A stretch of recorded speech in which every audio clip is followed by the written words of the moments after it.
time. Hey, folks. Say, kids, what time is it?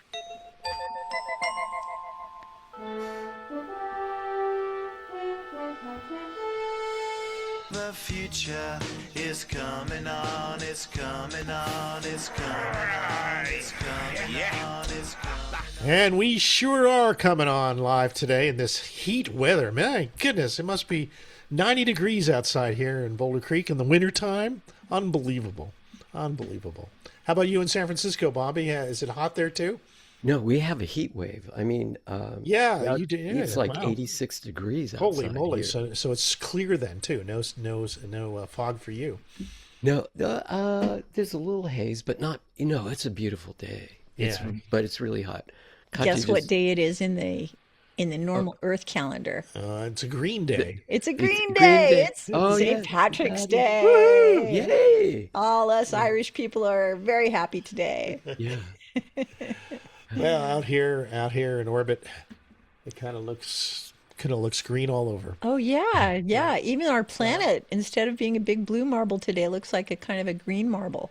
So you got a couple smaller ones to play with. Yeah, I guess she brought a couple of satellites to play with too there, Yeah. Dr. Future. I know. These AIs, they give us more than we ask for. Yeah. I asked for one planet in orbit, I get 4. Well, it kind of seems like each spaceship is its own planet, right? Yeah. I mean, isn't that a good design for a spaceship? Is a whole planet? Yes. It's like self-managing. It's an ecosystem. You don't have to, constantly be tweaking the dials on your computer. No, it's really nice. And for those of you on the audio feed, I'm sitting in a bar in a space station overlooking the Earth. Yeah, and he's bilocating because he's also occasionally appearing here in my little Irish pub. She has another camera. I just happen to sometimes show up. Yeah, he's only flickering in and partially out like an electron in orbit. my world. But these multi-locational beings, they decide how much they want to share. Yeah, practicing bilocality. I think that's it. I'm in her shot and my shot at the same time. Now, if I could get in your shot too, Bobby, I'd be really happy. Yeah.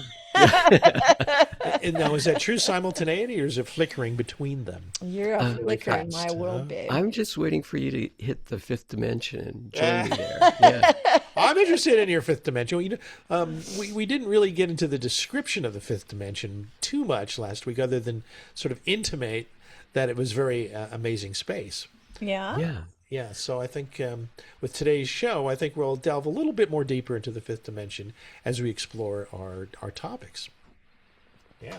How's that for a 5th dimensional shot? Oh, that's nice. Peace everywhere. Yeah. Yay. The billboard we're all aiming for. Yeah, there you go. I showed up. Hey, this is Future has created a giant peace sign on the top of the Empire State Building. That's my 5th dimensional reality because I'm a peace snake. Yeah. Make it rotate.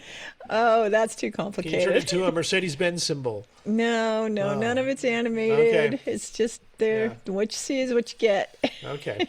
All right. Well, But I can go back to some of my other sets. All right. Well, This let's is look my at normal lab where I like to hang out. Yeah, and that's do very DNA nice. research. Yeah, that's like a laboratory. Yeah. Is that an ocean outside? Yes. It's an ocean liner. Right. Yeah, you could be on a ship. It is. It's a amphibious ship, and it can go to space, and it can travel through time. So I like the 3D holographic screen behind you yeah, that's my map. That's my 12th dimensional on a map. round table where you can Yeah. play with it. Yeah, and it's a light screen so that you can put slides down and activate different time dimensions. Show us stuff. That would be cool. Yeah. Yeah. And looks like on the left you've got some interesting bottles with liquids. Yeah. In the future, I've become not really a breatharian, but like a juicearian. Like I just really like juices a lot, and I either drink things that are really fresh or I just bathe in them. Juice. Yeah, that looks more like cognac to me. I don't know. Oh well, it's a holiday. That's it. Sometimes we celebrate in the old-fashioned way. That's why I have green beer here in orbit. Yeah, you look like you have some know it's volunteer appropriate. life forms there Yeah. that are going to merge with your body. Well, the difference in space is that, things float around in the green. Oh, I see. Yeah, And what do you and- do to those floaters, Al? You ultimately either they lay at the bottom when you're done drinking or you swallow them. Kind of like the worm in the tequila. Kind of. A little more, more thinking involved with what they do. But, thinking and drinking. Yeah. That's what you like to do on Yeah, St. Patrick's Day, best for thing, sure. especially if you have some good company. In all quadrants of the universe. Yes. Now, what are we talking about this week? All the possibilities. All the possibilities. Okay. Well, yeah, we do have some news I'd like to bring. First of all, congratulations to Joby Aviation, who debuted their piloted air taxi. Do you have some visuals? I do. I have some Ooh, videos would you just for share your screen? Why don't you get Absolutely. your Joby visuals that. I up will. and They then debuted their show 'em to their us. air taxi with a demo flight from the Oakland airport to the Marin Headlands in about 10 minutes. Oh boy. Right over that. And, Air taxis coming to the Bay Area. well, no, It might be a little behind Dubai, but California is way behind Dubai. There's 10 states ahead of California in implementing their technology. I mean, that flight would take an hour, right, from Oakland if you drove. Oh, yeah. If you go to any of the Bay Area airports in rush hour, forget it. Yeah. The 101s and the 880s are all jammed. Sure. Bay Bridge. 10 minutes as a bird flies. I'm sure it'll be at least a decade before the air traffic gets just as jammed. Yeah. Yeah, here, I'll show you the flight here. All right, I'm ready. I can't wait. Okay. Joby. Joby. Joby. All right. Hold on. Share your screen. Let's see here. Here we go. Share your screen. Okay, I got to get to the right app here. This all gets cut out, of course, in the final mix. Okay, show screen. Those of us lucky enough to see it live, Okay, so this we is... get to see a this is recording by Brave browser. of a recent launch of a Joby aircraft. Okay, see if you get the audio too with this. Okay. This is over the... Joby Aviation's air taxi soaring over San Francisco. This is a test flight, but in the near future, it could help you get to work in the Bay Area quickly and quietly. It's here and it's happening right now, and that's what's so remarkable and so exciting. The aircraft Joe flying Ben near Beaver. iconic Bay Area deserves to sites be proud. Thursday, including the Golden Gate Bridge, as it made its way from Oakland.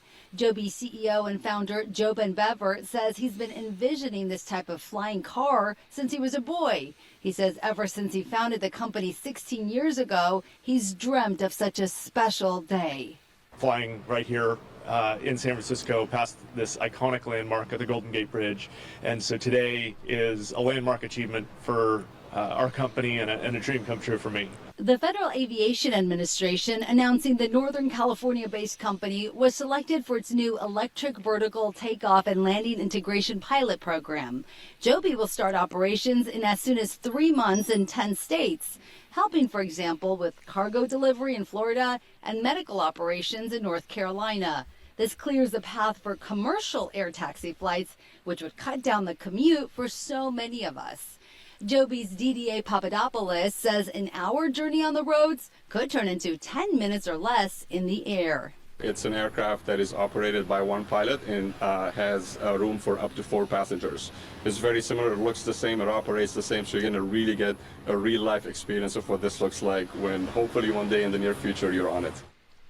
Wow. Pretty cool. Huh? So cool. Thank you for that news report, Sky 7 News. We really enjoyed that. Our local Bay Area news service covering somebody we're all proud of, a Santa Cruz local, Joe Ben Beaver.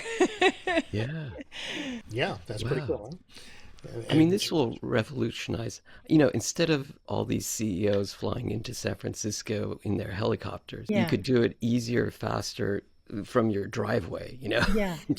Well, a lot of these services, instead of trying to sell the vehicle, they're selling the fleet, right? They want it to be managed as a public transportation system. So, Well, that's it. Is it going to be something that people own, like they had with the Jetsons, or is it going to be more like air taxis where you summon one with your phone and off you go? yeah. Well, I think that until they have a whole bunch of them flying, it's going to be limited by heliports, because even though it's vertical takeoff and landing, you still need to have a lot of clearance around the place where you a land. local vertiport. I think they call them vertiports. Yeah, vertiports. Yeah. And that's what was Like a bus approved stop for for the Joby VTOL. Aviation in Dubai. They have an On exclusive vertiports. to develop the vertiport business for the airports in Dubai. So it's it's a luxury limo. Yeah. Flying luxury limo. The way they're seeing it now is that it'll be there's a high-end Uber service like Uber Black or something like that, and they say it's going to be priced in that range. Oh, well, that's only twice as much as a car. Yeah, probably about $150 to fly to any of the airports. So $150 for a 20-minute flight, huh? Yeah. All right. Well, it's might be a 10-minute flight actually, but you're there. Right? Yeah. Well, I suppose if you need to get there, it's not too out of range. If I was a Lyft driver or an Uber driver now, I would definitely start getting my Joby license. No, I would definitely start buying a taxi license and owning a few of them. Yeah. Because here's the thing. They're going to be autonomous before long. Yeah. They're going to be driverless. Yeah. Well, it was developed as an autonomous vehicle. We know that. And autonomy in the air, in some ways, is easier than autonomy on the ground. Yeah. We've had autopilots on planes a lot longer than we have had for cars, for example. And drones. On a DJI, you could just like map out your travel and have it do it automatically. Yeah. Yeah. Well, we'll have to check with Kelly and see if her new drone license that she just got covers her ability to drive a Joby drone. Yeah. When they come out. That's interesting. Yes. Yeah. Because she has an FAA license, right? Yeah. She went to school for a couple of years, man. Yeah, she passed all the tests. And two fun things about Joby and Joe Ben. One is that he worked with Paul Mahler in the summertime as a kid. Paul Mahler was one of the pioneers of vertical takeoff and landing machines in the world. Mahler International was our very first stock that we ever bought.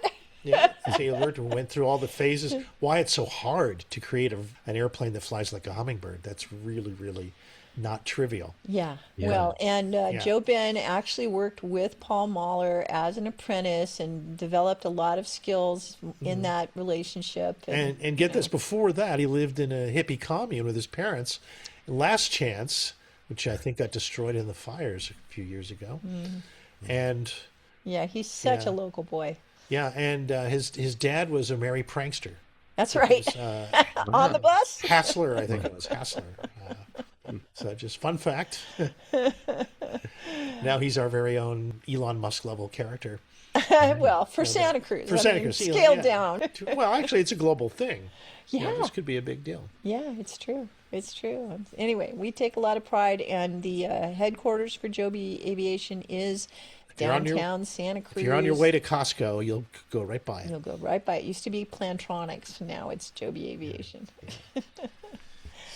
Yeah, that's it. Yeah, what a concept. Oh, okay. Now let's go up a little bit. The skies are great, but what's beyond the sky? Well, space, of course. And we do have some new space information coming in directly from nasa.gov and astrobiology.com. And this is kind of interesting. This is about an analysis of the rocks that were brought back from the asteroid Ryugu, Ryugu. Mm-hmm. All right. Samples from the asteroid Ryugu collected and returned to Earth by the Japanese Hayabusa 2 mission. Mm-hmm. So I have a little bit of a graphic like that. This is what space looked like when the JAXA mission was started. Okay. And what I have to show you, though, I created a little bit of a illustration of some of the things that they found on Ryugu. Okay, now here's the thing, is that they discovered all 5 nitrogenous bases that make up nucleic acid, the biomolecules of life itself. That's right. Okay? So, and that's adenine, guanine, cytosine, thymine, and uracil. Yeah. They found all 5 of these bases in equal measure. So does everybody remember this mission? It was such a fun mission. It was from the Japanese Space Agency, JAXA, and they launched in 2014, and they came home in 2020, And if you remember, this is the one where they actually had a great picture of the shadow of their satellite was visible from their camera. And then they did a little bit of like an explosion, and it kind of, it bounced. Yeah, they created an artificial crater and all this dust flew up, and it was really dramatic and exciting. And then they actually dug underneath the surface of this gravel asteroid just to get some clues about this 4+ billion year old remnant of the formation of our solar system. Yeah, rocks that weren't contaminated by living on Earth for 4 billion years and subject to all the changes of atmospheric and weather that change rock. So this would look like this was like 4 billion plus year old rock that contains all the nitrogenous bases found in DNA and RNA. Now, what does this tell you? That the basis of life on Earth is formed from molecules we're finding in space, from an uncontaminated extraterrestrial source. That gives you a sense of maybe there is more truth to the concept of panspermia than we might have originally thought. That's the idea that life itself didn't originate on Earth, but actually came from other places, and that the ingredients for space gets transmitted around by the various objects that move through space, like asteroids, like comets, like interstellar objects, that sort of thing. So fascinating, huh? Yeah. All 5 chemical nuclear bases. So DNA is throughout the universe, it looks like. That's crazy. Well, there's no DNA on this. I think it's the nuclear Well, bases. the components for DNA. Yeah, I guess that's the next step is to, how does the DNA form now that they we were have proteins, right? These are just little proteins. My guess is that it depends on the planet that you're on. If they're getting are these ingredients, then they don't know which one is needed or what combinations are needed for this planet, and somehow they probably figure it out. There's enough local intelligence to see if it can create life wherever it lands. Mm-hmm. So the widespread aspect of these compounds throughout the solar system makes it even more exciting to watch the Jupiter missions that are unfolding, and where we know there's possibly warm water on the moons of Jupiter. And, Did you do some research into this week's report on interstellar objects? Well, it does kind of connect into 3I Atlas because it's getting close to the Lagrange point of Jupiter around now. Yeah. And have you heard any reports on that, Bobby, this week? Avi Loeb's saying there's 22 anomalies that he's discovered about it. It's actually passing by right now as we speak. I'm waiting for the Juno. There's a spacecraft, Juno, that is going to Jupiter, and it should have been instructed to take pictures of 3I Atlas. So I'm waiting to see some of those images and see if they can get a more close-up picture of 3I Atlas. Cool. Now, I think we've spoken a couple of times about how, as it goes past Jupiter, if there's an opportunity for it to pass one of the Lagrange points, where it's a great, like a place to leave off equipment if you wanted to explore that system in more depth, or probes. It's a stable location that would allow them to further investigate the moons of Jupiter, if they so were inclined. Avi's put out such hypotheses, so we're watching this Lagrange point to see if indeed anything unusual is dropped off by the asteroid, or the interstellar object, I should say, as it goes by. Yeah, it would be in perfect position to hit the right gravitational pull where it's equal for Jupiter and the sun. And so it could drop off probes, let's say, or do a maneuver. And so that could be happening right now. It's an ongoing story here. I saw your Avi Loeb post. I thought that was Yeah, there's a new one. It just happened 3 hours ago. He's talking a lot about the jets and the angles of the jets. They were creating 120-degree angles, 3 of them. And so the angles have changed recently, so it might be maneuvering.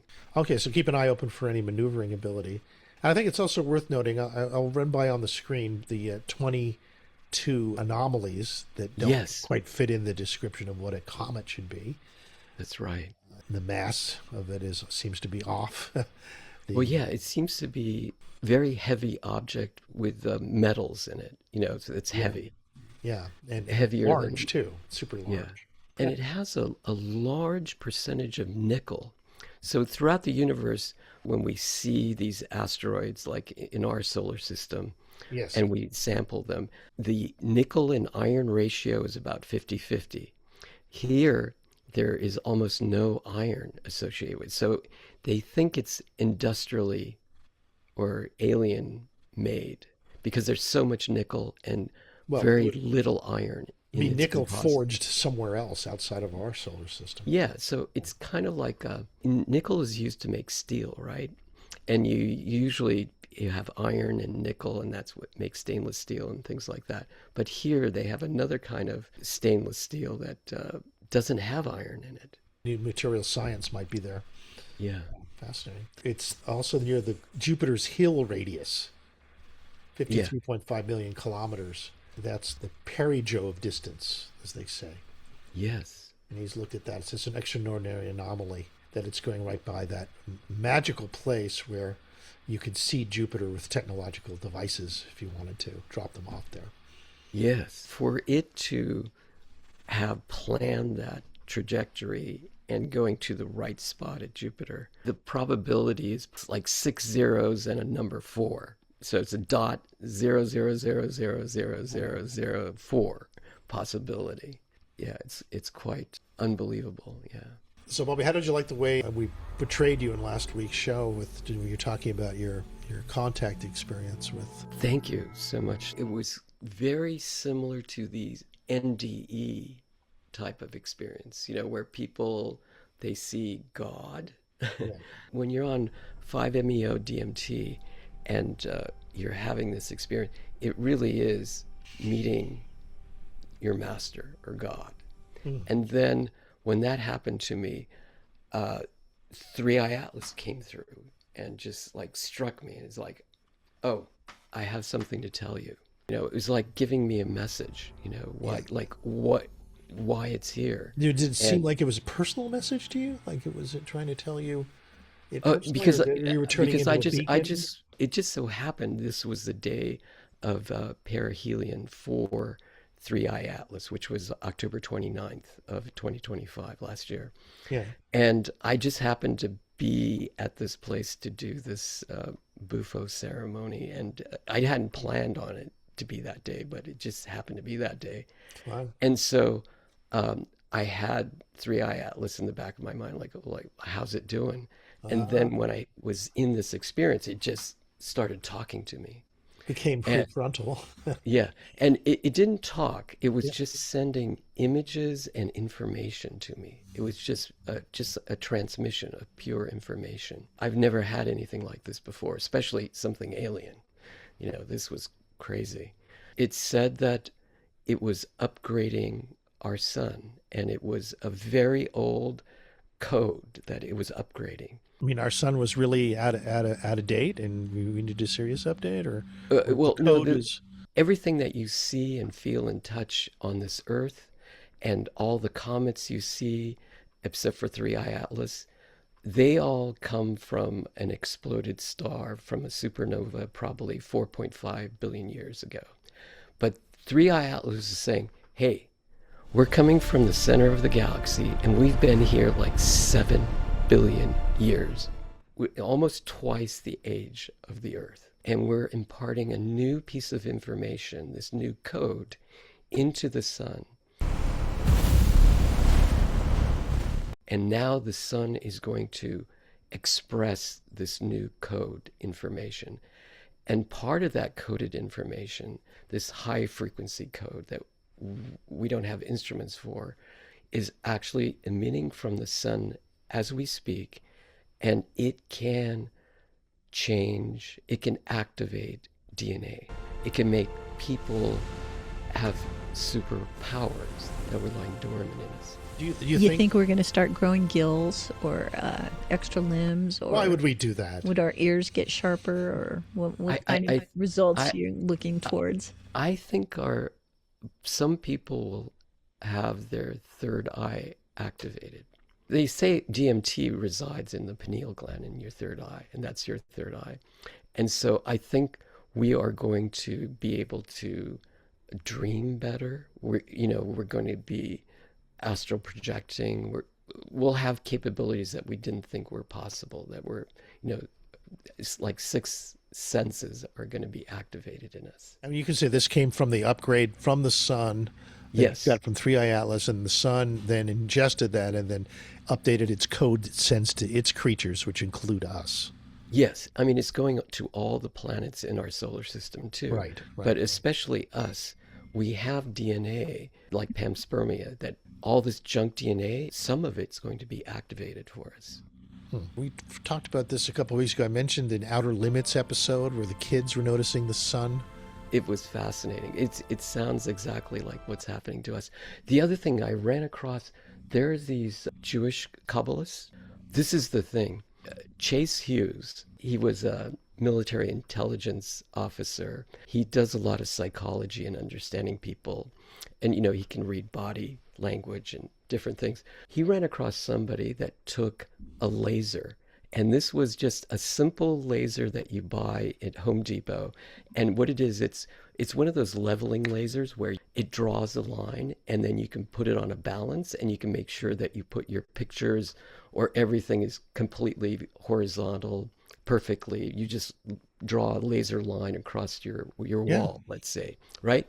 One of his viewers were saying, hey, if you take a little lens and you can actually broaden that line so that it's about 6 inches wide, and you make a little like TV screen, and then if you're on DMT, you look at this on the wall, and he says you see an interdimensional image, and these are actually codes. They look geometric. Actually, it looks like Japanese kanji. And the strange thing about this is Chase Hughes is saying, these look like the Hebrew characters. And the weird thing is this, I was doing these historical research on the Shinto religion in Japan, and apparently katakana in Japanese, I was watching these Japanese TV shows, and they were saying there's a connection between Hebrew characters and the sound of the characters, and they match, like out of the 44 characters in the Japanese kanji character symbol, the sound and the shape of the character is exactly the same as Hebrew in katakana. And it turns out that one of the lost tribes of Israel actually ended up in China and actually ended up in Japan, and 600 BC in Japan met the Empress of Japan, and she allowed them to be in the court. And so in the Shinto shrine, if you look at the construction of the shrine, these temples, they have exactly the same as the Holy of Holies in the Hebrew religion, where the temple, there's a Holy of Holies, and the rectangular position of all the things inside there are identical in Shinto. So Patterns that connect, huh? So back to these characters. If you're on DMT and you put this little like TV image on your wall, you will go through this portal and you will start seeing these characters that I've described. Do you think that the DMT takes some of the filters off of your visual processing system, and you're seeing patterns that normally we would not see? Well, there's a lot of people believe that when you dream at night, that DMT is actually being released in the pineal gland, and that's why you can have these fantastic dreams. Oh, so it's a key part to our internal visualization process. Yeah, and then the pineal gland it's the shape of a pine cone is the way it's shaped. It's interesting in a lot of religions, like the staff in the Vatican, where the Pope, there might be at the very top of the staff this pine cone upside down on it, and you see this in a lot of imagery. But it's actually your pineal gland. The problem is, if you live in an area where they have fluoride in your water, Yeah. it does calcify or, It cuts down on fluoridate. your ability to receive this information. Yeah, instead of a soft gland, Get a it rusty actually antenna. it actually hardens into like a calcium crystal. I was taking this quantum consciousness class in Berkeley. They had access to this new $6 million fMRI machine. So instead of just taking pictures, it's a functional MRI machine, which means that it's taking movies of the brain. What the professor was realizing was all of his students, when he did these scans in the fMRI machine, all of their pineal glands had calcified, turned to stone. They attribute it to fluoride. Fluoride, or Medusa, I guess. Yeah. You got to watch those. Yeah, you weren't supposed to look back. Mirrors. I think mirrors have something to do with that too. Fortunately, you're in Santa Cruz County. Yeah. They outlawed fluoridation of your water, so you probably have a group of people that don't have calcified pineal glands, and they're able to. We buy our water from the pure water store, so we don't have any of that stuff in our. That's right. You shouldn't. That's highly filtered. That's why we talk about what we talk about, I guess. Yes, and we can imagine and see images that a lot of people can't. Yeah. Right, exactly. It's going to be more and more, I think. Some people see these realms and others don't. The idea is that you can access them if you so want to. But if you don't want to, you won't. Or you'll access other realms, like the whole story of the meta workers saying they're seeing disturbing things through people's smart glasses. Did you hear about that? No. Yeah, it's a virtual vision where some people are really shooting a lot of video with their smart glasses. That's where it's got a built-in video camera, and yeah, exactly. Put on your lenses. Yeah. Yeah. So what are they doing with these smart glasses? Well, Meta Ray-Ban glasses are sold 7 million pairs last year compared to 2 million for the 2 years before. So they've really been taken off as a consumer project. One of the things that they have, which is a video camera, which is what Google had back 10 years ago, 12 years ago, to record first-person footage through a camera microphone array that's built into the glasses. You have a smart glasses, but they're screen. Yeah, it's a Ray Neo, and they have two independent screens. So if I look down the image of the glass, you can see a very small thing, but it turns out to be a high-def resolution image that shows up. So it's equal to like a 41-inch screen about 6 feet away from me. Yeah, you like it? Yeah, it fills up the whole screen. The great thing is you can be on an airplane and just bring your iPhone, and then instead of looking at a little tiny screen, you can put these glasses on, and you have a full screen video. That's fantastic. But it doesn't record, though. It doesn't have a camera in it, does it? No, it doesn't have a camera. Yeah, see, that's the difference. The Ray-Ban glasses are finding that their cameras with the microphones. You can get a little add-on device, and you can put a little camera in the. You can add it in addition. Yes. Okay. Yes. Well, that's the other part of the mix here, is the receive and send. It's starting to get into some of the issues we saw with Google Glass back in the 2014, 2015 time period. Yes. They say that facial recognition in the glasses is coming, and that could have dangerous implications. Who's Meta going to share the data with? Your data, whatever goes on your Meta glasses and your camera, goes out to the cloud. And one of the things that Meta has been trying to do is to catalog what's on people's videos. And so they get sent off offshore to contractors for data labeling. It's a pre-processing step that they say they use for training their new AI models, where they have annotated footage. It's very laborious. It's highly resource-intensive process. They're processing your data with some of the locations are Nairobi in Kenya.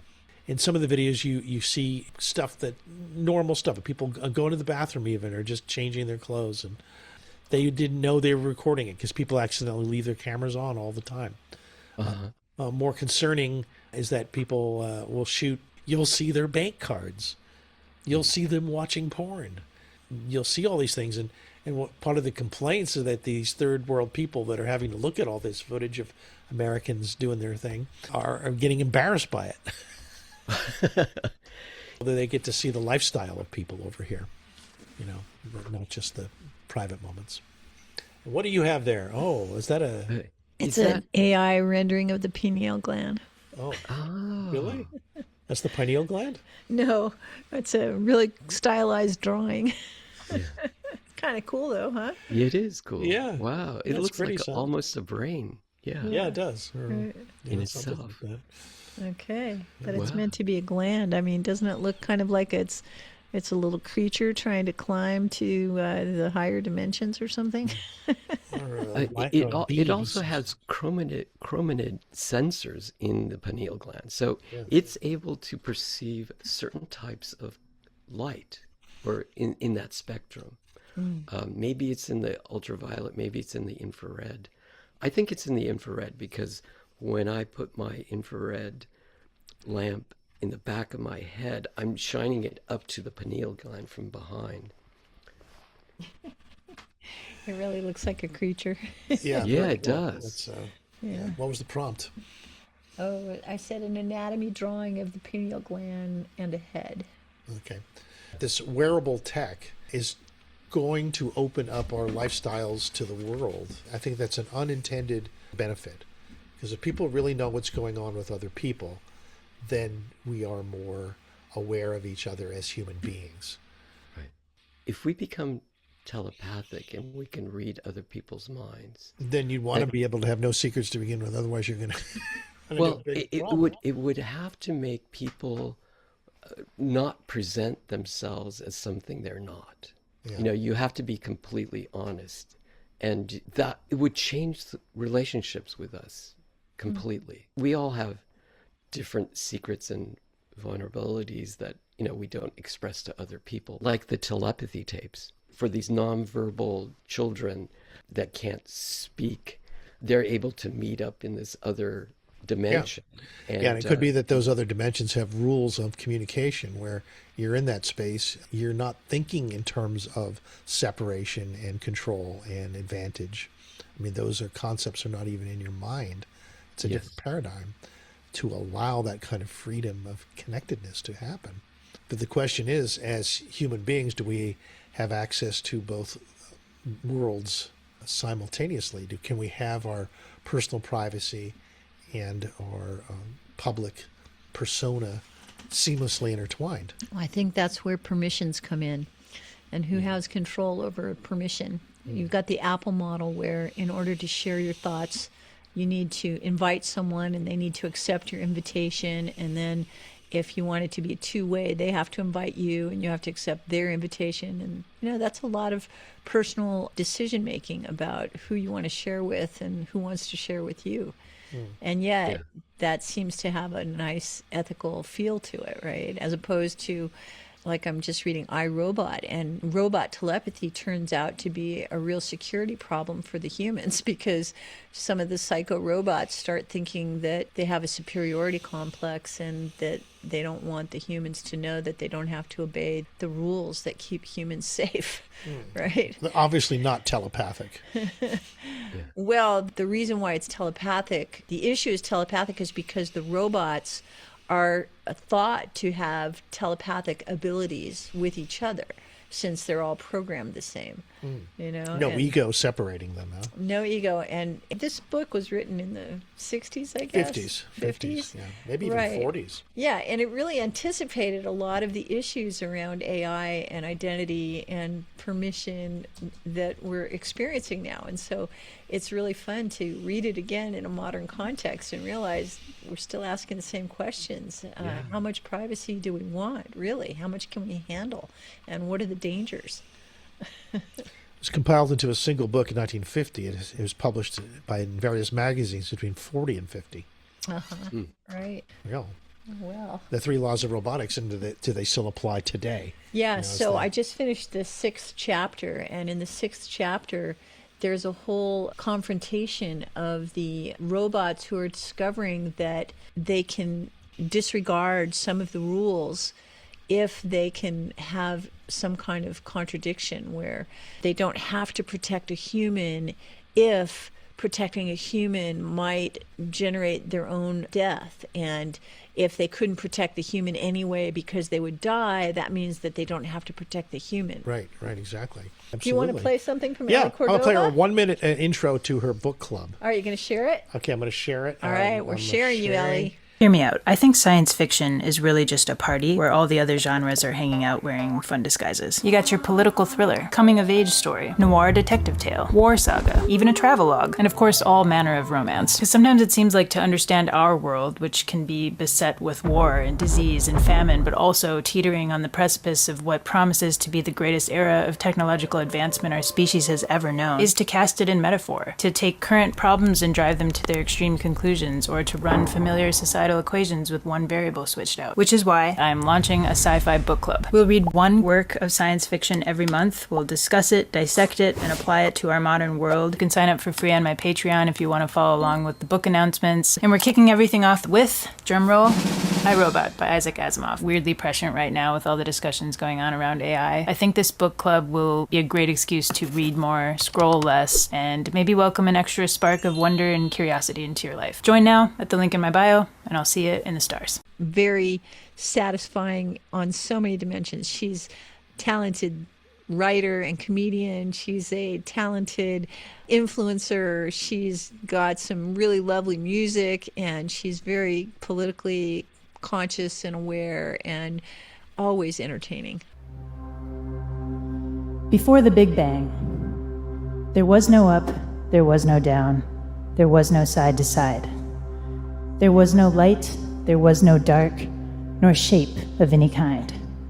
There were no stars or planet Mars or protons to collide. There was no up, there was no down, there was no side to side. And furthermore, to underscore this total lacking state, there was no here, there was no there, because there was no space. And in this endless void, which can't be thought of as a place, there was no time, and so no passing minutes, hours, days. Of all the paradoxes that belabor common sense, I think this one's the greatest, this time before events. Because how did we get from nothing to infinitely dense, from immeasurably small to inconceivably immense? But before we get unmoored from the question at the start, let's take a breath and marvel at when math becomes an art.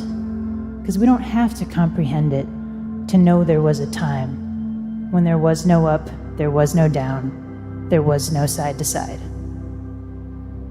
Thank you.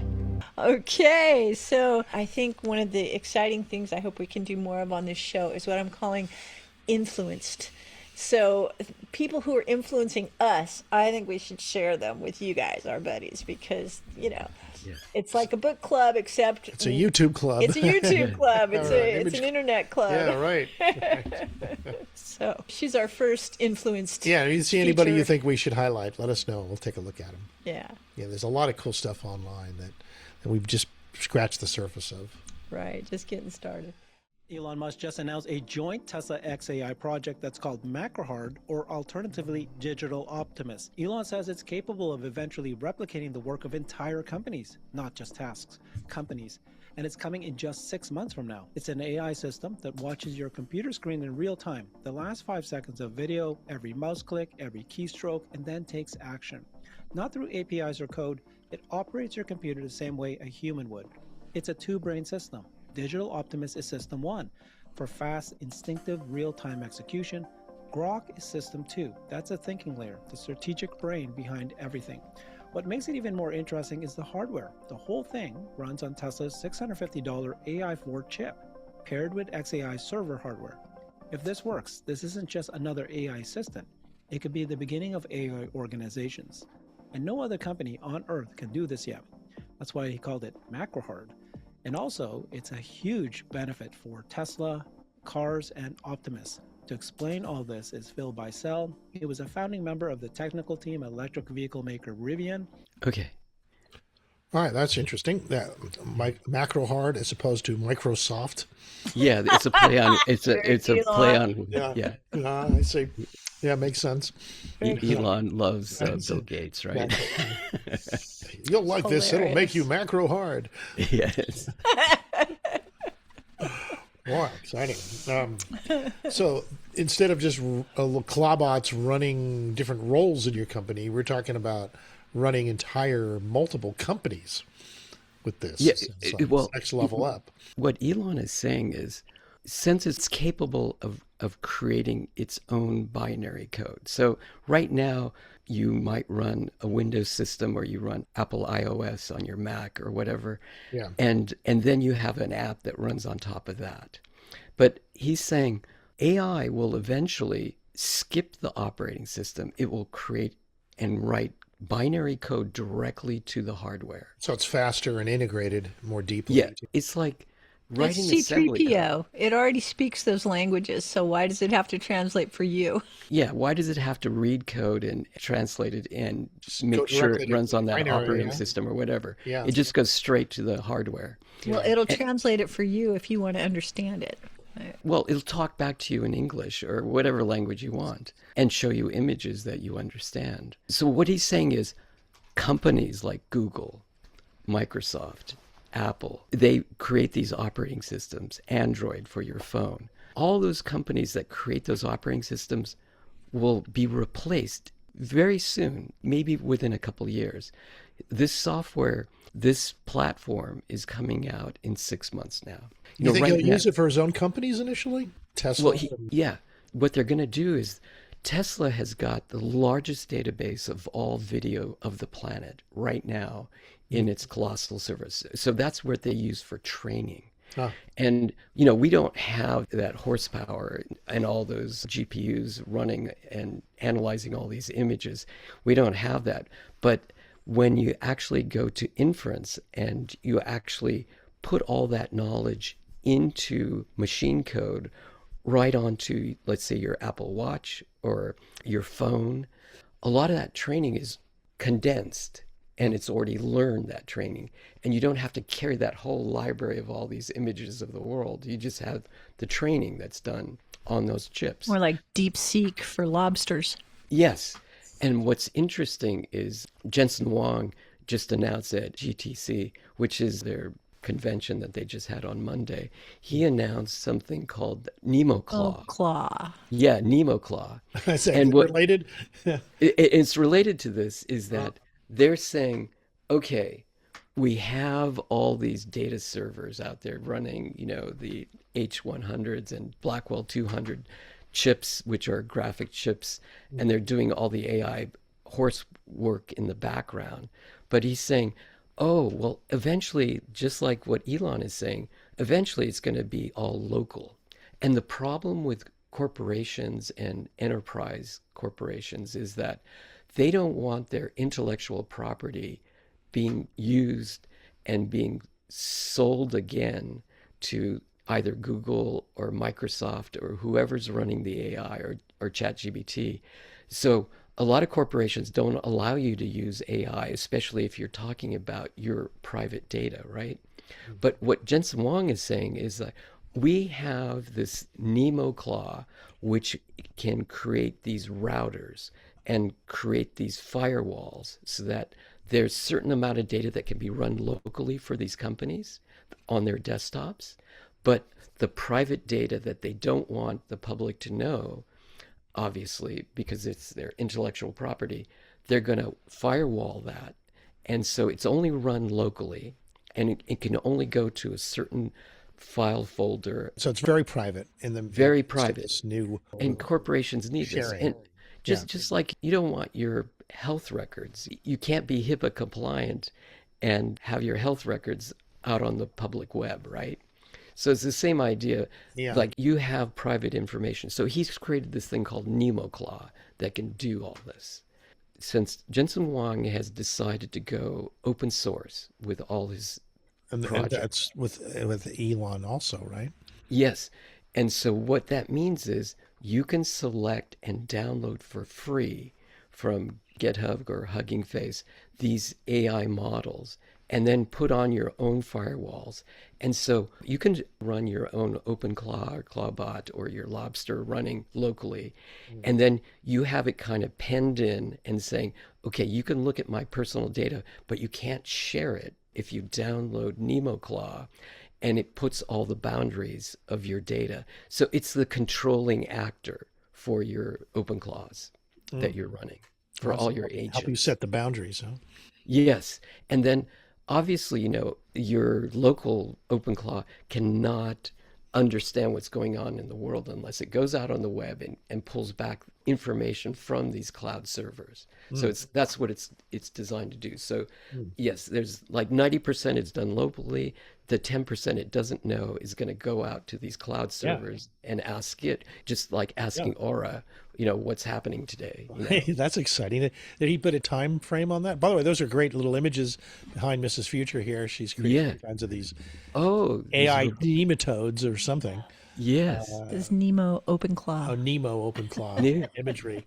That's great. Instant handiwork here. Yeah. It's my digital assistant. Yes. This is the one. So this is really exciting. So I can see that. Do they have a time frame on it though? Well, Elon is saying within 6 months, all this will be released and be open sourced, and you can download that. Jensen Huang, I don't know when he's going to make these publicly available, but it's very soon.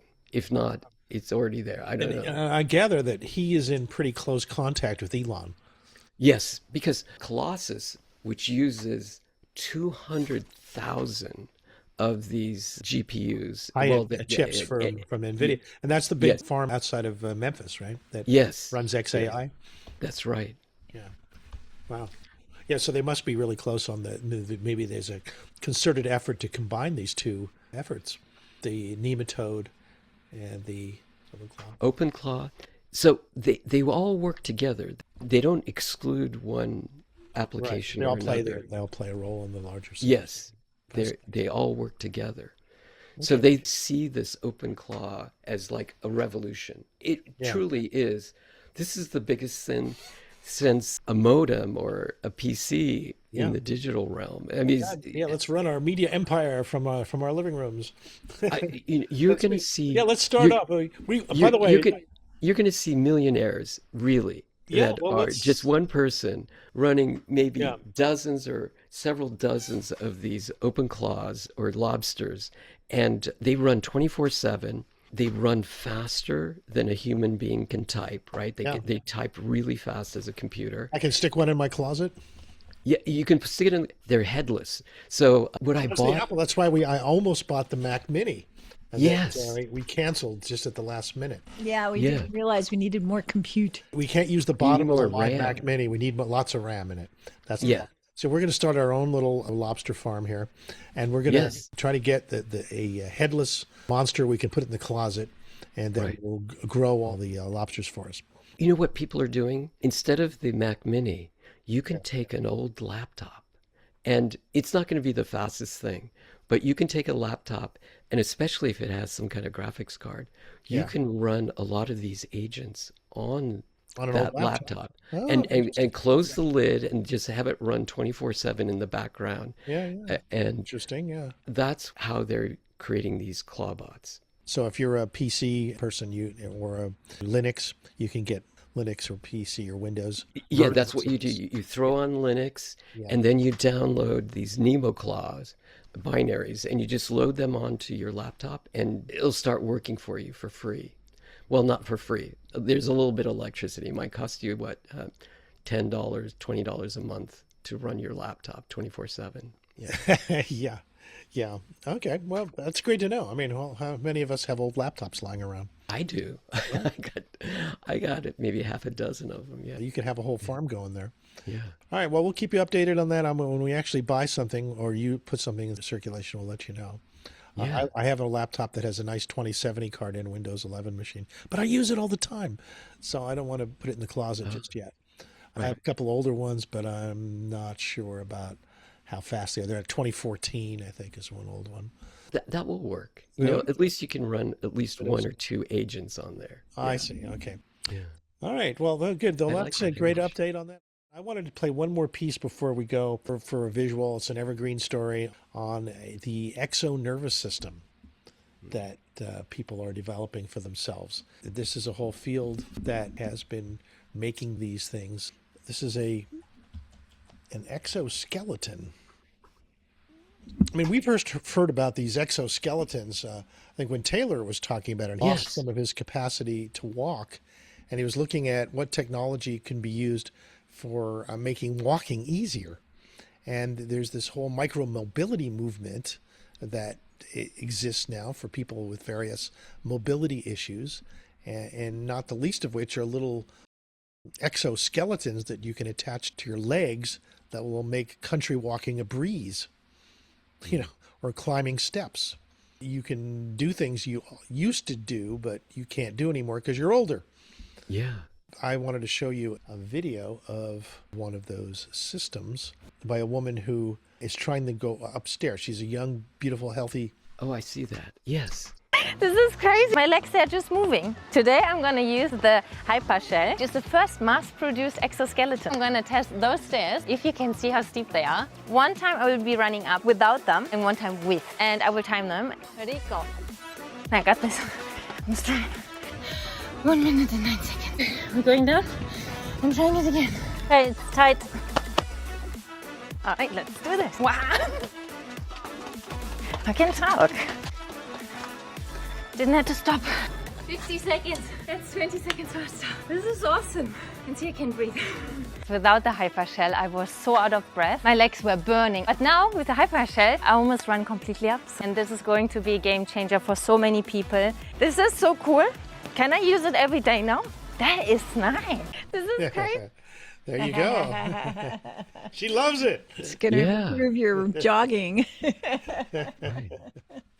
And is that like the same one that Taylor signed up for? No, it's a different model, but there are lots of new models coming up. Looks really elegant. I like that. Yeah. There's at least a half a dozen companies that are producing. It's almost identical. The way it straps over your knee and attaches to your waist, the belts, and then you can attach different things that whether you're going upstairs or not, or what part of the leg you want to emphasize that it helps out in. Yeah, you really can tune it into whatever your issue is, and help overcome it. It kind of reminds me of, you remember how excited we were when electric bikes first came out, and suddenly we could do all the things we did when we were teenagers on our bikes again.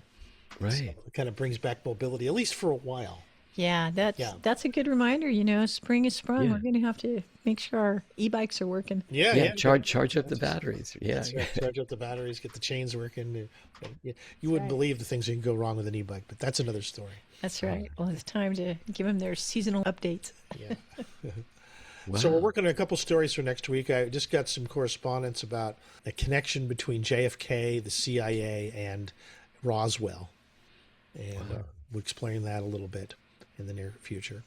And yes, and when we go out, we after we leave, I'm gonna give you a postscript, a little a video that came out about how some aliens tried to change us and what happened.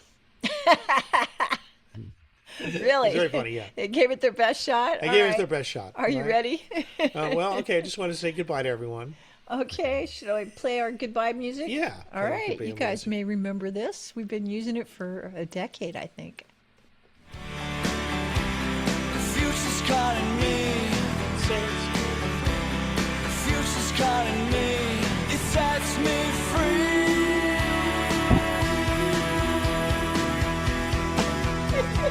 Future is calling. Future is calling. Bye bye, my darling. Bye bye. Okay, now we see it. See that? Yeah. Yeah. What is that? It's a spaceship landing. Here, you'll see.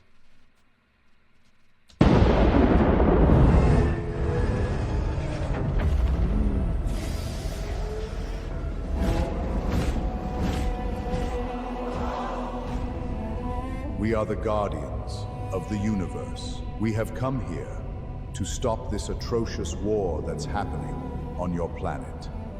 Take us to your leaders.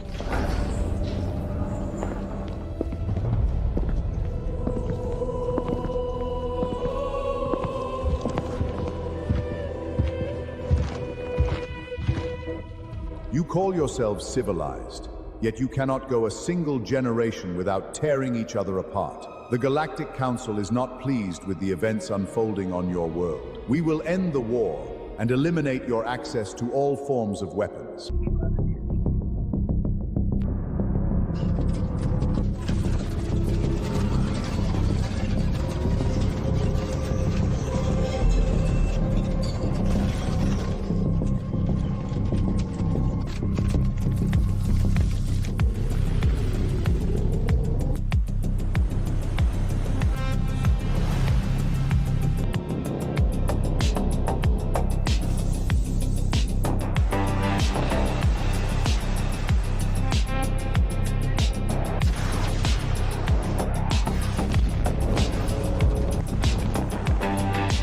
Execute the final step.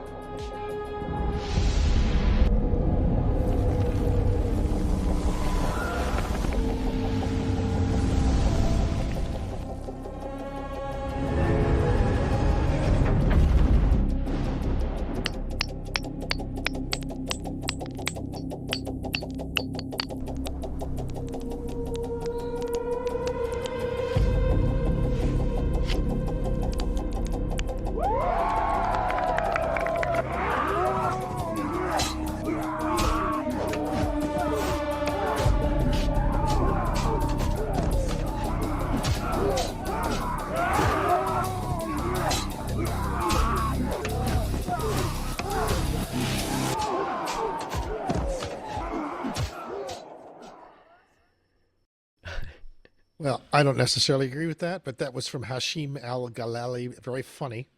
Yeah. And an example of how you can start telling stories with the AI apps. Yeah. He probably took him a few hours to do that.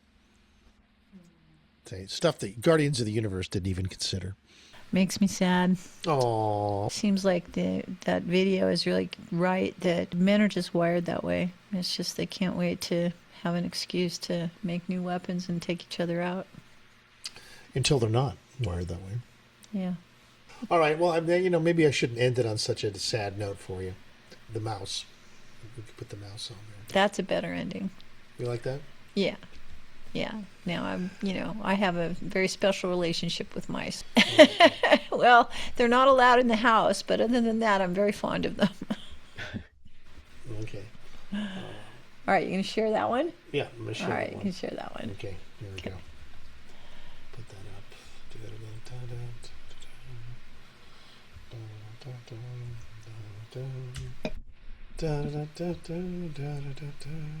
Okay.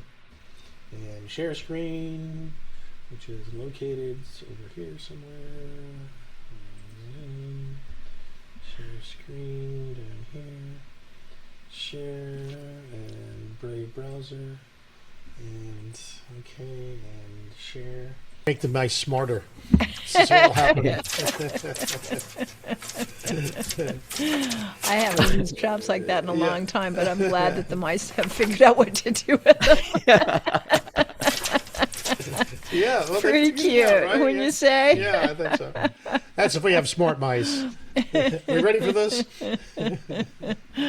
Okay, I love it. All right. I'm going to just share my screen now for the end of the show. Yeah, play the end of the screen. Is that there? Well, I'll start with this one.